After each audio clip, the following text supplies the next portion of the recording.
Hi hello guys welcome back to Aadya colourful. ನಾನು Suma. Friends, ಇವತ್ತಿನ ವಿಡಿಯೋದಲ್ಲಿ ಒಂದು ಬ್ರೇಕ್ಫಾಸ್ಟ್ ರೆಸಿಪಿನ ನಿಮ್ಮ ಜೊತೆ ಶೇರ್ ಮಾಡ್ತಾ ಇದ್ದೀನಿ. ಖಂಡಿತ ಪೂರಿ ಚಪಾತಿ ತಿಂದು ನಿಮಗೆ ಬೇಜಾರಾಗಿದ್ದರೆ ದಿಢೀರಾಗಿ ಮಾಡಿ ರುಚಿಯಾದ ಒಂದು ಬ್ರೇಕ್ಫಾಸ್ಟನ್ನು ತುಂಬಾ ಈಸಿಯಾಗಿ ಟೇಸ್ಟಿಯಾಗಿ ಮಾಡುವಂಥ ಇನ್ಸ್ಟೆಂಟ್ ಬ್ರೇಕ್ಫಾಸ್ಟ್ ರೆಸಿಪಿ ಇದು. ಸೊ ಈ ಒಂದು ಬ್ರೇಕ್ಫಾಸ್ಟ್ ಮಾಡೋದಕ್ಕೆ ಮೊದಲನೇದಾಗಿ ಒಂದು ಬೌಲ್ ತೊಗೊಂಡಿದ್ದೀನಿ. ಆ ಬೌಲಿಗೆ 1 ಕಪ್ ಆಗುವಷ್ಟು ನಾನು ಮೈದಾ ಹಿಟ್ಟನ್ನು ಉಪಯೋಗಿಸ್ತಾ ಇದ್ದೀನಿ.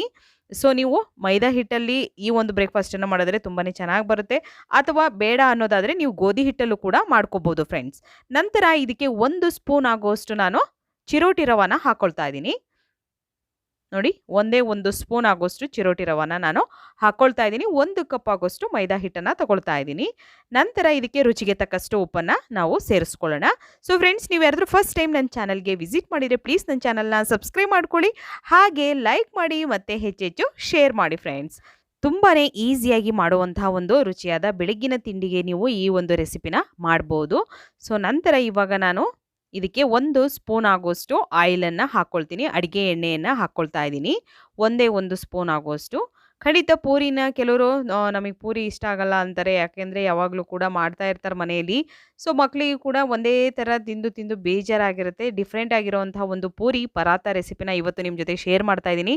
ತುಂಬಾ ಟೇಸ್ಟಿ ಇರುತ್ತೆ ಫ್ರೆಂಡ್ಸ್. ಖಂಡಿತವಾಗ್ಲೂ ಪೂರಿ ಥರ ಅಂತೂ ಬರೋದಿಲ್ಲ, ತುಂಬಾ ಟೇಸ್ಟಿಯಾಗಿರುತ್ತೆ. ಒಂದ್ಸಲ ಖಂಡಿತವಾಗ್ಲೂ ನೀವು ತಯಾರಿಸಲೇಬೇಕು. ಹಾಗೆ ತಯಾರಿಸಿದ ನಂತರ ಹೇಗಿತ್ತು ಅಂತ ನನಗೆ ತಪ್ಪದೆ ಕಾಮೆಂಟ್ ಸೆಕ್ಷನಲ್ಲಿ ತಿಳಿಸಿ. ಓಕೆ, ನಂತರ ನೋಡಿ, ಈಗ ನಾನು ಹಾಗೆ ಇದನ್ನು ಮಿಕ್ಸ್ ಮಾಡ್ಕೊಳ್ತಾ ಇದ್ದೀನಿ. ಈಗ ಸ್ವಲ್ಪ ಸ್ವಲ್ಪ ನೀರನ್ನು ಹಾಕ್ಕೊಳ್ತಾ ಹಿಟ್ಟನ್ನು ನಾವು ಕಲಿಸ್ಕೊಳ್ಳೋಣ. ನಾವು ಪೂರಿ ಮಾಡೋ ಒಂದು ವಿಧಾನದಲ್ಲಿ ಮಾಡೋ ಹಾಗಿಲ್ಲ, ಇದೇ ಬೇರೆ ಥರ ಪ್ರೊಸೀಜರ್ ಬರುತ್ತೆ. ಸೊ ಖಂಡಿತವಾಗ್ಲೂ ವಿಡಿಯೋನ ಸ್ಕಿಪ್ ಮಾಡ್ದಲೇ ಈ ಪೂರಿ ಪರಾತನ ಹೇಗೆ ಮಾಡೋದು ಅಂತ ಒಂದ್ಸಲ ನೋಡ್ಕೊಂಬನ್ನಿ. ನೋಡಿ, ಇವಾಗ ಸ್ವಲ್ಪ ಸ್ವಲ್ಪನೇ ನೀರನ್ನು ಹಾಕ್ಕೊಳ್ತಾ ನಾನು ಹಿಟ್ಟನ್ನು ಕಲಿಸ್ಕೊಳ್ತಾ ಇದ್ದೀನಿ. ಇದು ಜಾಸ್ತಿ ನಾವು ಗಟ್ಟಿಯಾಗೂ ಹಿಟ್ಟನ್ನು ಕಲಿಸ್ಬಾರ್ದು, ಹಾಗೆ ಜಾಸ್ತಿ ತೆಳ್ಳಗೆ ಕೂಡ ಇರಬಾರ್ದು. ಒಂದು ಮೀಡಿಯಮ್ ಆಗಿ, ಯಾಕೆಂದರೆ ನಾವು ಪೂರಿಗೆ ಕಲಿಸ್ಬೇಕಾದ್ರೆ ಸ್ವಲ್ಪ ಟೈಟಾಗಿರಲಿ ಹಿಟ್ಟು ಅಂತ ನಾವು ಗಟ್ಟಿಯಾಗಿ ಕಲಿಸ್ಕೊಳ್ತೀವಿ. ಬಟ್ ಆ ರೀತಿ ಹಿಟ್ಟನ್ನು ಕಲಿಸ್ಕೊಳ್ಳೋದು ಇದಕ್ಕೆ ಬೇಡ. ಸೊ ನಾನು ಅದಕ್ಕೋಸ್ಕರನೇ ಸ್ವಲ್ಪ ಸ್ವಲ್ಪ ನೀರನ್ನು ಹಾಕ್ಕೊಳ್ತಾ ಇದ್ದೀನಿ ಇಲ್ಲಿ. ನೋಡಿ, ಈ ರೀತಿ. ಸೊ ಖಂಡಿತ ಯಾರು ಕೂಡ ನೀವು ಪೂರಿ ಪರಾತನ ಒಂದ್ಸಲ ತಯಾರಿಸಿರಲ್ಲ ಅಂದ್ಕೊಂಡಿರ್ತೀನಿ. ಅಕಸ್ಮಾತ್ ನೀವು ತಯಾರಿಸಿದ್ರೂ ಕೂಡ ಈ ರೀತಿಯಲ್ಲಿ ಒಂದ್ಸಲ ತಯಾರಿಸಿ.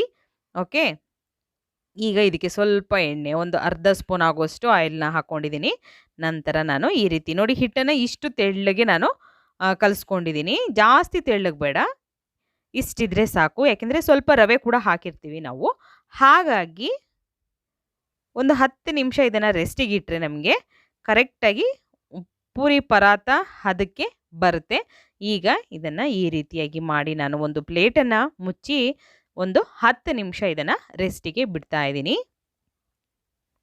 10 ನಿಮಿಷ ಸಾಕು, ಜಾಸ್ತಿ ಏನು ಟೈಮ್ ಅಂದರೆ ನಿಮಗೆ ಟೈಮ್ ಇದ್ದರೆ ನೀವು ಬಿಡ್ಬೋದು, ಒಂದು 1/4 ಗಂಟೆ ಅಥವಾ ಅರ್ಧ ಗಂಟೆ ಕೂಡ ಬಿಡ್ಬೋದು. 10 ನಿಮಿಷ ಆದ ನಂತರ ನಾನಿವಾಗ ಇದನ್ನು ಈ ರೀತಿಯಾಗಿ ನೋಡಿ, ಹಿಟ್ಟು ಚೆನ್ನಾಗಿ ನೆಂದಿದೆ, 10 ನಿಮಿಷ ಸಾಕು. ಇವಾಗ ಸ್ವಲ್ಪ ಕೈಗೆ ಎಣ್ಣೆನ ಗ್ರೀಸ್ ಮಾಡಿಕೊಂಡು ನಂತರ ನಾನು ಇದನ್ನು ಚೆನ್ನಾಗಿ ನಾದ್ಕೊಳ್ತೀನಿ. ನೋಡಿ, ಈ ರೀತಿ ನಾದಬೇಕು. ತುಂಬಾ ಸಾಫ್ಟಾಗಿ ನಮಗೆ ಈ ಒಂದು ಪೂರಿ ಪರಾತ ಕೂಡ ನೀವು ಮನೆಯಲ್ಲಿ ಪರೋಟನ ಮಾಡಿರ್ತೀರಲ್ವ. ಸೊ ಆ ಒಂದು ಪರೋಟ ಟೇಸ್ಟೇ ಬೇರೆ ಇರುತ್ತೆ. ಈ ಪೂರಿ ಪರೋಟ ಕೂಡ ಟೇಸ್ಟ್ ಚೇಂಜ್ ಇರುತ್ತೆ. ಖಂಡಿತ ತಯಾರಿಸಿ ನೀವು ಒಂದ್ಸಲ ನೋಡಿದ್ರೆ ನಿಮಗೆ ಪೂರಿನೂ ತಿನ್ನೋದು ಬಿಟ್ಬಿಡ್ತೀರಾ, ಪರಾತನೂ ತಿನ್ನೋದು ಬಿಟ್ಬಿಡ್ತೀರಾ. ಟೋಟಲಾಗಿ ಪೂರಿ ಪರಾತನ ಮನೆಯಲ್ಲಿ ಮಾಡಿಕೊಂಡು ತಿಂತೀರಾ ಫ್ರೆಂಡ್ಸ್. ಅಷ್ಟು ಚೆನ್ನಾಗಿರುತ್ತೆ. ಮತ್ತು ನೋಡಿ, ಇಷ್ಟು ಸಾಫ್ಟಾಗಿರಬೇಕು ಹಿಟ್ಟು. ನಮಗೆ ಈ ರೀತಿಯಾಗಿ ಮಾಡ್ಕೋಬೇಕು. ಚೆನ್ನಾಗಿ ನಾದ್ಕೊಂಡ್ರೆ ನಮಗೆ ಚೆನ್ನಾಗಿ ಸಾಫ್ಟಾಗಿ ಪರೋಟ ಬರುತ್ತೆ. ಸೊ ನೋಡ್ಬೋದು, ಈ ರೀತಿ ಆಗಿದೆ. ಇವಾಗ ಹಿಟ್ಟು ನಮಗೆ ಎಷ್ಟು ಬೇಕೋ ಅಷ್ಟನ್ನು ನಾವು ಈ ರೀತಿ ಕಟ್ ಮಾಡಿ ಇಟ್ಕೋಬೇಕು. ನಾನಿಲ್ಲಿ ಒಂದು 4 ಪರೋಟ ಮಾಡೋದಕ್ಕೆ ಎಷ್ಟು ಆಗುತ್ತೆ ನೋಡಿಕೊಂಡು ಹಿಟ್ಟನ್ನು ಕಲಿಸ್ಕೊಂಡಿದ್ದೀನಿ. ನಿಮಗೆ ಜಾಸ್ತಿ ಕ್ವಾಂಟಿಟಿಯಲ್ಲಿ ನೀವು ಜಾಸ್ತಿ ಮಾಡೋದಾದರೆ ನೀವು ಇನ್ನೂ ಸ್ವಲ್ಪ ಜಾಸ್ತಿ ಹಿಟ್ಟನ್ನು ಉಪಯೋಗಿಸ್ಬೇಕಾಗುತ್ತೆ. ನಾನಿಲ್ಲಿ 1 ಕಪ್ ಮೈದಾ ಹಿಟ್ಟಿಗೆ 1 ಸ್ಪೂನ್ ಆಗೋಷ್ಟು ಚಿರೋಟಿ ರವೆನ ಹಾಕ್ಕೊಂಡಿದ್ದೀನಿ. ಸೊ ನೀವು 2 ಕಪ್ಪು ಮೈದಾ ತೊಗೊಂಡ್ರೆ ಅದಕ್ಕೆ 2 ಸ್ಪೂನ್ ಆಗೋಷ್ಟು ರವೆನ ತೊಗೋಬೇಕಾಗುತ್ತೆ. 2 ಕಪ್ ಮೈದಾ ಆದರೆ 2 ಸ್ಪೂನು ರವೆ. ಇಷ್ಟನ್ನು ಅಳತೆ ಪ್ರಕಾರ ನೋಡಿಕೊಂಡು ನೀವು ಮಾಡ್ಕೋಬೋದು. ಸೊ ನಂತರ ಇವಾಗ ಒಂದು ನಾನು ಒತ್ತು ಮಣೆ ತೊಗೊಂಡಿದ್ದೀನಿ. ಸೊ ಇದಕ್ಕೆ ಸ್ವಲ್ಪ ಎಣ್ಣೆ ಕೂಡ ಗ್ರೀಸ್ ಮಾಡಿಕೊಂಡು ಇವಾಗ ನಾವು ಹಿಟ್ಟನ್ನು ತಗೊಂಡು ಈ ರೀತಿ ಈಗ ಇದನ್ನು ಲಟ್ಟಿಸ್ಕೊಳ್ಳೋಣ. ತೆಳ್ಳಗೆ ಎಷ್ಟು ಬೇಕಾಗುತ್ತೆ ನಮಗೆ ಅಷ್ಟು ತೆಳ್ಳಗೆ, ಎಷ್ಟು ಒತ್ತಕ್ಕಾಗುತ್ತೋ ಅಷ್ಟು ತೆಳ್ಳಗೆ ಇದನ್ನು ಲಟ್ಟಿಸ್ಕೋಬೇಕಾಗುತ್ತೆ.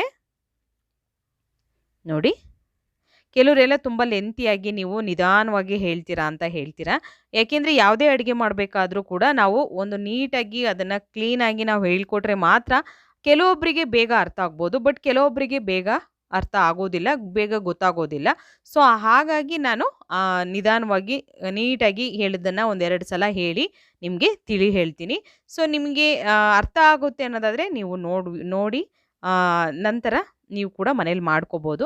ಅರ್ಥ ಆಗ್ದಲೇ ಇರೋರು ಒಂದು ಸಲ ನೋಡಿ, ಮತ್ತೊಂದು ಸಲ ನೋಡಿ. ಬೇಕು ಅಂದರೆ ನಿಮಗೆ ಎಷ್ಟು ಸಲ ಬೇಕಷ್ಟು ವಿಡಿಯೋನ ನೋಡಿ ನಂತರ ನೀವು ಮನೇಲಿ ಟ್ರೈ ಮಾಡಿ ಫ್ರೆಂಡ್ಸ್. ನಂತರ ನೋಡಿ ಈ ರೀತಿ ನಾನು ಅದನ್ನು ಫೋಲ್ಡ್ ಮಾಡ್ಕೋತಾ ಇದ್ದೀನಿ, ಮಡಚ್ಕೊಳ್ತಾ ಇದ್ದೀನಿ. ಮಡಚಿದ ನಂತರ ಉದ್ದುದ್ದವಾಗಿ ಮಡಚ್ಕೊಂಡಿದ್ದೀನಿ. ನಂತರ ಈಗ ರೌಂಡಾಗಿ ಇದನ್ನು ಮಾಡ್ಕೊಳ್ಳೋಣ. ಪರೋಟ ಮಾಡೋದಕ್ಕೆ ಮಾಡ್ತೀವಲ್ಲ ಇದೇ ಥರ ಹೀಗೆ ಇದನ್ನು ರೌಂಡಾಗಿ ಮಾಡಿ ನಂತರ ಇವಾಗ ನಾವು ಇದನ್ನು ಮತ್ತೆ ಇದನ್ನು ಲಟ್ಟಿಸ್ಕೋಬೇಕು. ನೋಡಿ, ಈಗ ನಾವು ಲಟ್ಟಿಸ್ಬೇಕಾದ್ರೆ ಜಾಸ್ತಿ ತೆಳ್ಳಗೆ ಲಟ್ಟಿಸ್ಬಾರ್ದು, ಮೀಡಿಯಮ್ ಆಗಿ ಲಟ್ಟಿಸ್ಕೊಳ್ಳೋಣ. ಇದನ್ನು ಜಾಸ್ತಿ ತೆಳ್ಳಗೆ ಬೇಡ, ಹಾಗಂತ ಜಾಸ್ತಿ ದಪ್ಪ ಕೂಡ ಬೇಡ. ಓಕೆ, ಮೀಡಿಯಮ್ ಆಗಿ ನಾವು ಇದನ್ನು ಲಟ್ಟಿಸ್ಕೊಳ್ಳೋಣ. ನೋಡಿ, ತುಂಬಾ ಸಾಫ್ಟಾಗಿ ಬರುತ್ತೆ.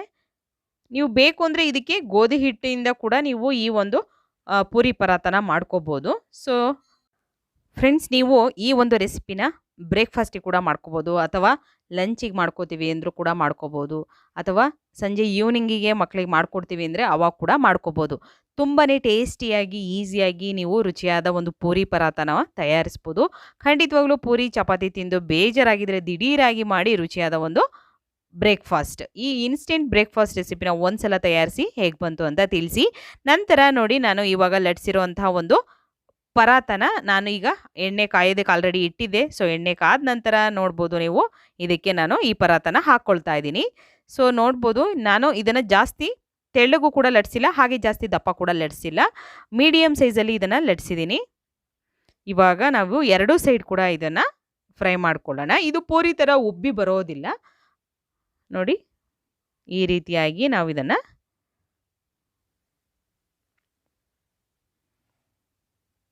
ಫ್ರೈ ಮಾಡ್ಕೋಬೇಕು. ತುಂಬಾ ಈಸಿಯಾಗಿ ಮಾಡುವಂತಹ ಒಂದು ರುಚಿಯಾದ ಒಂದು ರೆಸಿಪಿ ಇದು. ಸೊ ಇದಕ್ಕೆ ನೀವು ಯಾವುದೇ ಕಾಂಬಿನೇಷನ್ ಆಗಿರೋದು ಪಲ್ಯ ಮಾಡ್ಕೋಬೋದು ಅಥವಾ ಕರಿ ಮಾಡ್ಬೋದು.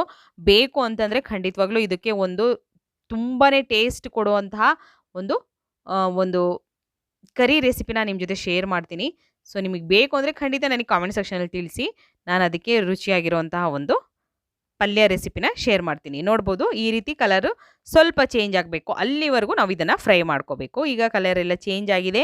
ಸೊ ನೋಡ್ಬೋದು, ರೆಡಿಯಾಗಿದೆ ಪೂರಿ ಪರಾತ.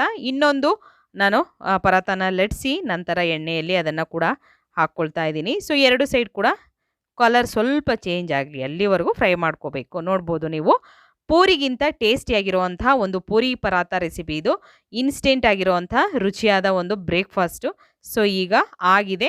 ಈ ರೀತಿಯಾಗಿ ರುಚಿಯಾಗಿರುವಂತಹ ಒಂದು ಬ್ರೇಕ್ಫಾಸ್ಟನ್ನು ತಯಾರಿಸಿ, ಹಾಗೆ ನಿಮಗೆ ಯಾವುದಾದ್ರೂ ಹೊಸ ರೆಸಿಪಿಗಳು ಬೇಕು ಅಂದರೆ ತಪ್ಪದೆ ನನಗೆ ಕಾಮೆಂಟ್ ಸೆಕ್ಷನಲ್ಲಿ ತಿಳಿಸಿ. ಆದಷ್ಟು ನಾನು ನಿಮ್ಗೆ ಇಷ್ಟ ಆಗುವಂಥ ಒಂದು ರೆಸಿಪಿಗಳನ್ನು ಶೇರ್ ಮಾಡ್ತೀನಿ ಫ್ರೆಂಡ್ಸ್. ಓಕೆ, ಈಗ ಪೂರಿ ಪರಾತ ರೆಡಿಯಾಗಿದೆ. ಇದನ್ನು ನಾನು ಒಂದು ತಟ್ಟೆಗೆ ಸರ್ವ್ ಮಾಡ್ಕೊಳ್ತಾ ಇದ್ದೀನಿ.